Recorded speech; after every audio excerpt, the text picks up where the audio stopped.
Good morning and welcome to this week's episode of A Child's Life. This is Yolande Robinson, your host from Learn and Lead Educational Center. So do any of you have children that are afraid of the dark or maybe monsters or even dogs? Fears and anxieties are a natural part of childhood. Everyone, whether a baby, child, or adult, at one point or another feels fear. Feeling anxious can be especially uncomfortable because this comes with the feelings that one needs to escape now and fast.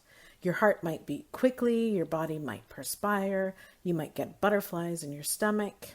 Anxiety is no fun, not for adults or for children. Anxiety is defined as apprehension without apparent cause.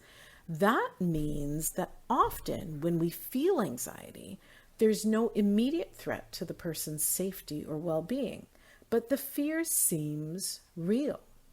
This is important to keep in mind if your child runs into your room due to the monsters in their closet.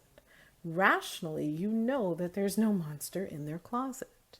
They may be trying to believe you because they know this, but their anxiety may make them feel otherwise.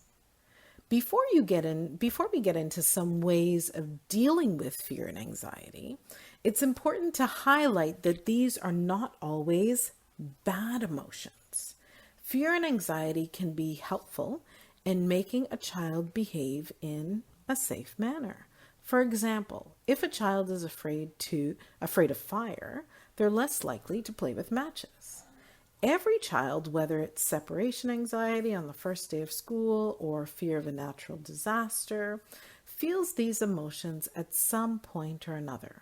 In fact, dealing with these fears and anxieties can prepare the teenager or young adult to handle unsettling experiences and challenges of real life situations that they will certainly feel at different points in their lives.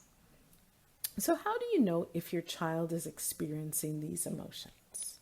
They may appear to be clingy, impulsive, and distracted. It's not uncommon for parents to notice nervous actions and problems with sleep. Physiological responses include accelerated heart rates and breathing, as well as sweaty palms, nausea, headaches, and stomach aches. So how can you help your child deal with fears and anxieties? The first point is that it's important to recognize that their fears are real. Ignoring it doesn't make it go away. Talking about it makes the fears less powerful. Trying your best not to battle their fears. Comments like, "Don't be ridiculous," don't make the fear go away. You also don't want to cater to the fear. So for example, if your child is afraid of dogs, always crossing the road will not help them deal with this fear. You may hold their hand and provide support as you pass by a dog. Some children benefit from rating their fears. A scale of 1 to 10 can be helpful, or making it visual.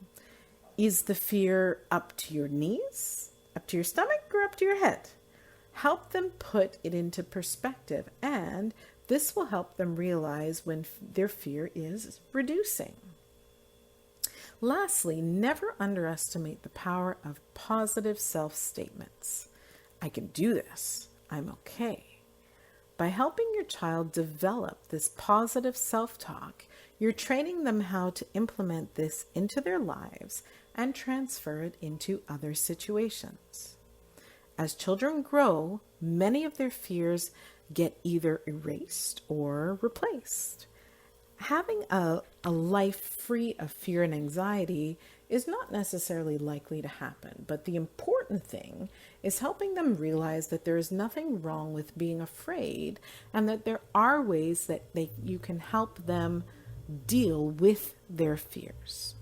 So thank you for tuning into this week's episode of A Child's Life. Feel free to email me, Yolande Robinson, at connect@yolanderobinson.com.